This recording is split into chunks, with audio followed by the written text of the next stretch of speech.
संवाद लाइव। इस वीडियो को लाइक करें, हमारे चैनल को सब्सक्राइब कर बेल आइकन जरूर प्रेस करें हमारी न्यू वीडियो सबसे पहले देखने के लिए। अच्छा सुनो, सब्सक्राइब करते वक्त ना घंटी बजा देना ताकि जब मैं ऑनलाइन आऊं तो तुम्हारे फोन की भी घंटी बजे।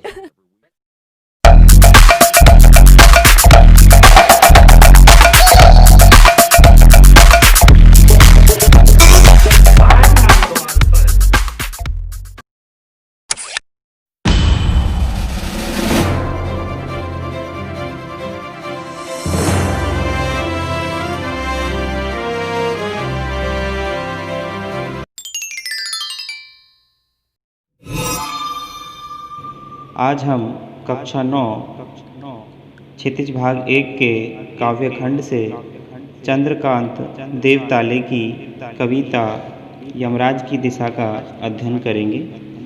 तो आइए कवि परिचय करते हैं।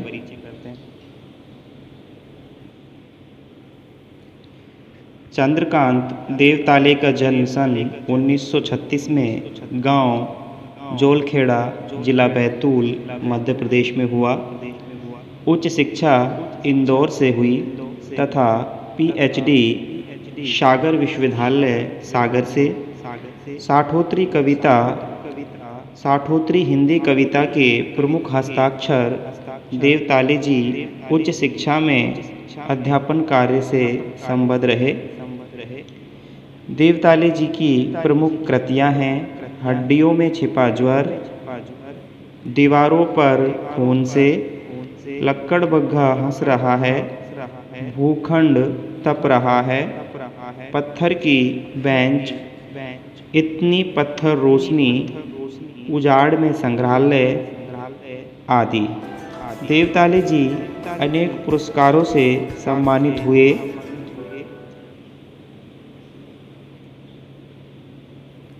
माखनलाल चतुर्वेदी पुरस्कार, मध्य प्रदेश शासन का शिखर सम्मान। उनकी कविताओं के अनुवाद प्राय सभी भारतीय भाषाओं में और कई विदेशी भाषाओं में भी हुए हैं।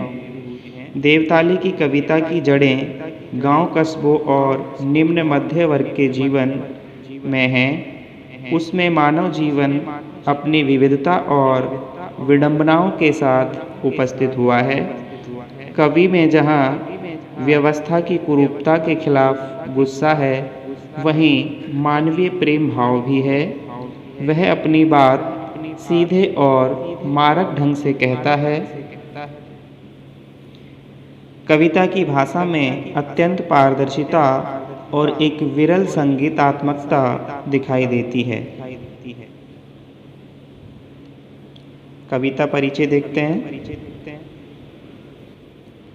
संकलित कविता में कवि सभ्यता के विकास की खतरनाक दिशा की ओर इशारा करते हुए कहना चाहता है कि जीवन विरोधी ताकतें चारों तरफ फैलती जा रही हैं। जीवन के दुख दर्द के बीच जीती माँ अपशकुन के रूप में जिस भय की चर्चा करती थी, अब वह सिर्फ दक्षिण दिशा में ही नहीं है, सर्वव्यापक हो चुका है। सभी तरफ फैलते विध्वंस, हिंसा और मृत्यु के चिन्हों की ओर इशारा या इंगित करके कवि इस चुनौती के सामने खड़ा होने का मौन आह्वान करता है।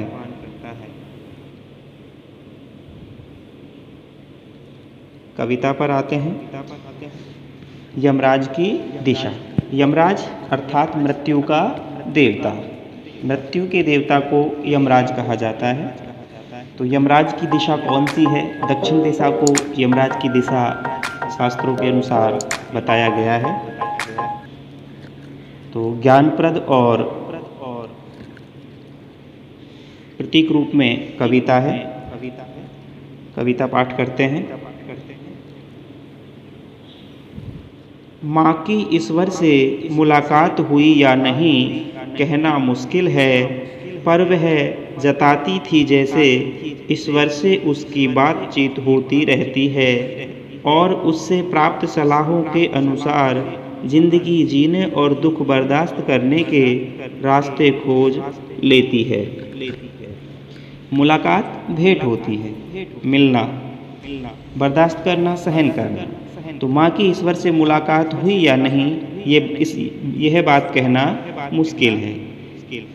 कवि कहता है कि मैं अच्छी तरह से नहीं जानता कि मेरी माँ ईश्वर से मिली है या नहीं, पर वह जताती थी जैसे ईश्वर से उसकी बातचीत होती रहती है। लेकिन माँ की बातों में इतना विश्वास भरा था, वो इतना जता देती थी, ऐसा लगता था, इतने विश्वास के साथ कहती थी कि उनकी भगवान से बातचीत होती रहती है, ईश्वर से उसकी बातचीत होती रहती है और उससे प्राप्त सलाहों के अनुसार जिंदगी जीने और दुख बर्दाश्त करने के रास्ते खोज लेती है। भगवान उन्हें तरह तरह के सलाह मशविरा देते रहते हैं और उन सलाहों पर चलकर वे जिंदगी जीने के तरीके सीख लेती है और दुखों को सहन करने के मार्ग भी खोज लेती है। कवि ने अपने अविश्वास और माँ के विश्वास को बड़ी आसानी से, बड़ी ही सरलता से बताया है। शक और जो श्रद्धा का ये जोड़ है बहुत ही स्वाभाविक और मनोहर बन पड़ा है। कवि को तो शक है और माँ की भगवान के प्रति श्रद्धा है। आगे चलते हैं।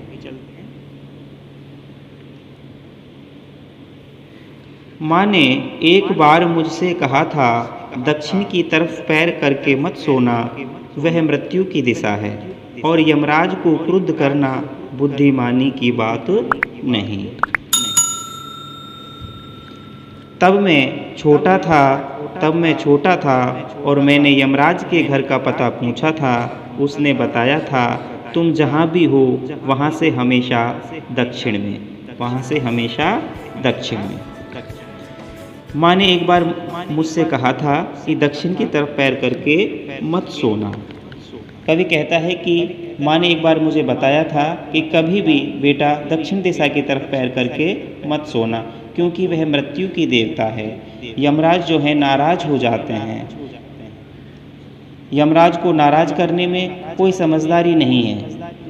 तात्पर्य है यहाँ दक्षिण की दिशा से तात्पर्य दक्षिण पंथी जो विचारधारा है उससे है।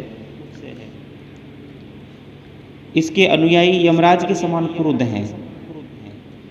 इसीलिए जो भी व्यक्ति इस विश्वासधारा की ओर अपने पैर बढ़ाएगा उसकी मृत्यु निश्चित है। माँ ने एक बार मुझसे कहा था, दक्षिण की तरफ पैर करके मत सोना, यह मृत्यु की दिशा है और यमराज को क्रुद्ध करना, उसको गुस्सा दिलाना बुद्धिमानी की बात नहीं है। तब मैं छोटा था। लेखक कहता है, कवि कहता है कि तब मैं छोटा था और मैंने यमराज के घर का पता पूछा था। उसने बताया था, तुम जहाँ भी हो वहाँ से हमेशा दक्षिण में। जहाँ भी तुम हो वहाँ से हमेशा दक्षिण में यमराज की दिशा है। इसको जो गूढ़ार्थ है वो ये है कि दक्षिणपंथी जो विचारधारा है उसके अनुसार यह जो विचारधारा है मनुष्य की शत्रु है, मनुष्यता को विनाशता की ओर ले जाती है। कवि ने दक्षिण दिशा के बुरे प्रभाव और दक्षिणपंथी विचारधारा के खतरों के प्रति चेतावनी यहाँ पर दी है। आगे चलते हैं। माँ की समझाइश के बाद दक्षिण दिशा में पैर करके मैं कभी नहीं सोया और इससे इतना फ़ायदा ज़रूर हुआ, दक्षिण दिशा पहचानने में मुझे कभी मुश्किल का सामना नहीं करना पड़ा। माँ की समझाइश के बाद दक्षिण दिशा में पैर करके मैं कभी नहीं सोया। माँ से ये सीख मैंने बचपन में ले ली थी और ये मैंने सिरोधार्य कर ली थी। उसके बाद मैं दक्षिण दिशा की तरफ पैर करके कभी नहीं सोया और इससे फ़ायदा ये ज़रूर हुआ कि दक्षिण दिशा को कवि को पहचानने में कभी भी भूल नहीं हुई, किसी भी मुश्किल का सामना नहीं करना पड़ा। माँ के बार बार समझाने के कारण कभी भी दक्षिण दिशा की तरफ पैर करके कभी नहीं सोए हैं। इसका फ़ायदा उन्हें ये हुआ है कि उन्हें दक्षिण दिशा का पूर्ण ज्ञान हो गया है। आगे चलते हैं। मैं दक्षिण में दूर दूर तक गया और मुझे हमेशा माँ याद आई। दक्षिण को लांघ लेना संभव नहीं था, होता छोर तक पहुँच पाना तो यमराज का घर देख लेता। यदि छोर तक किनारे तक पहुँच पाना संभव होता तो यमराज का घर देख लेता। मैं कवि में मैं दक्षिण में दूर दूर तक गया। कवि कहता है कि मैं दक्षिण दिशा की तरफ दूर दूर तक घूमा, दक्षिण दिशा के खतरों को जानने के लिए दूर दूर तक घूमा, लेकिन मैंने वहाँ सचमुच में विनाश के सभी साधनों को पाया और मुझे हमेशा माँ याद आई। जब भी मैं दक्षिण में जाता माँ की याद आती। दक्षिण को लांघ लेना संभव नहीं था, दिशा का अंत पा लेना संभव नहीं था। होता छोर तक पहुँच पाना तो यमराज का घर देख लेता। उसे लगा कि यदि ये संभव होता तो मैं जरूर यमराज के घर तक पहुँच जाता। आगे चलते हैं। पर आज जिधर भी पैर करके सो वही दक्षिण दिशा हो जाती है। सभी दिशाओं में यमराज के आलीशान महल हैं और वे सभी में एक साथ अपनी दहकती आंखों सहित विराजते हैं। माँ अब नहीं है और यमराज की दिशा भी वह अब नहीं रही जो माँ जानती थी। पर आज जिधर भी पैर करके सो वही दक्षिण दिशा हो जाती, लेकिन अब समय बदल चुका है।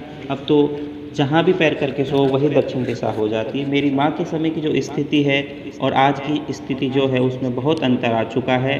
दक्षिण दिशा का अर्थ केवल वही नहीं रहा, अब उसका अर्थ बदल चुका है। वो एक दिशा तक सीमित नहीं है, अब वो असीम हो चुकी है। अब उसका जो विस्तार है हो चुका है। सभी दिशाओं में यमराज के आलीशान महल हैं। अब तो जिधर भी देखो उधर ही खूबसूरत यमराज के महल दिखाई पड़ते हैं। अर्थात दक्षिणपंथी सोच वाले जो लोग हैं हर जगह व्याप्त हैं और वे सभी में एक साथ अपनी दहकती आंखों सहित विराजते हैं। और इस तरह के जो यमराज हैं वो सब जगह है शोषण और विनाश की शक्तियाँ लेकर के उनका जो साम्राज्य है सब तरफ फैल चुका है। अर्थात जीवन के सभी क्षेत्रों में शोषण व्यवस्था का फैलाव हो चुका है।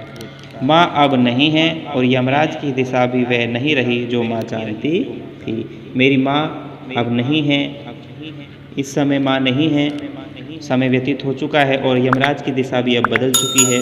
अब तो सारी दिशाएं ही यमराज की हो चुकी हैं। अर्थात सब और शोषण और विनाश की शक्तियाँ फैल चुकी हैं। माँ के समय में केवल एक ही दिशा कभी बतलाता है, लेकिन आज वो सारी दिशाएं दक्षिण दिशा के रूप में परिवर्तित हो चुकी हैं। अर्थात अब शोषण व्यवस्था ने अपने पैर पसार लिए हैं। तो ऐसा इस कविता का भाव था। अभ्यास प्रश्न करते हैं। पहला प्रश्न है, कवि को दक्षिण दिशा पहचानने में कभी मुश्किल क्यों नहीं हुई? क्योंकि माँ ने उसको बचपन में ही बार बार समझा दिया था कि बेटा दक्षिण की तरफ पैर करके मत सोना। अर्थात माँ से मिले जो संस्कार हैं उनके कारण कवि को कभी भी दक्षिण दिशा की पहचानने में मुश्किल नहीं हुई। दूसरा प्रश्न है, कवि ने ऐसा क्यों कहा है कि दक्षिण को लांघ लेना संभव नहीं था? क्योंकि दक्षिण दिशा का कोई और छोर तो है नहीं, दिशाएं तो अनंत होती हैं, इसलिए उनको लांघना संभव नहीं है। इसका जो प्रतीक अर्थ है वो ये है कि शोषण व्यवस्था का कोई निश्चित आकार नहीं होता, ये भावना नए नए रूप में बदलती रहती है, इसलिए कोई सदा के लिए इससे मुक्ति नहीं पा सकता। अर्थात दक्षिण दिशा को जो था है उसको लांघ लेना है संभव नहीं है, भाव हमें लेना है। आगे चलते हैं। तीसरा प्रश्न है, कवि के अनुसार आज हर दिशा दक्षिण क्यों हो गई है? कवि के अनुसार दक्षिण दिशा का तात्पर्य हम बता चुके हैं कि दक्षिणपंथी विचारधारा या जो पूंजीवादी विचारधारा है उसका प्रतीक है।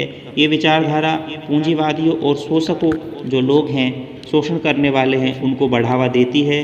कवि को आज की जो स्थितियां हैं उनको देख करके ऐसा लगता है कि सब और शोषक और पूंजीवादी जो लोग हैं उनका वर्चस्व व्याप्त हो रहा है। चारों ओर सब तरफ आम आदमी का ही शोषण होता जा रहा है। चौथा प्रश्न देखते हैं। हाँ, भाव स्पष्ट करना है। सभी दिशाओं में यमराज की आलीशान महल हैं और वे सभी में एक साथ अपनी दहकती आंखों सहित विराजते हैं। सभी दिशाओं में यमराज के आलीशान महल हैं। शोषण करने वाले लोगों के हर तरफ मुकाम है, ठिकाने हैं, वो सब जगह व्याप्त हैं, वो सर्वत्र हैं।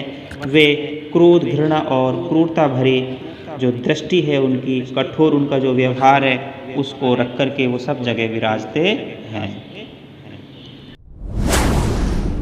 इस वीडियो को अपने दोस्तों के साथ जरूर शेयर कीजिएगा और इस वीडियो में कमेंट करके हमें लाजमी तौर पर बताइएगा कि आने वाले वक्त में आप किस तरह की वीडियोस देखना पसंद करते हैं। और अगर आपने अभी तक हमारा चैनल सब्सक्राइब नहीं किया तो फौरन सब्सक्राइब कीजिए, साथ ही बेल आइकॉन पर क्लिक करें ताकि मजीद आने वाली वीडियो जहां वक्तन फवक्तन आपके लिए इस चैनल पर अपलोड करते हैं वो आपको वक्त पर मिलती रहे और आप उनसे मुस्तफीद होते रहें। अगली वीडियो तक हमें दीजिए इजाजत, अपना ख्याल रखिएगा।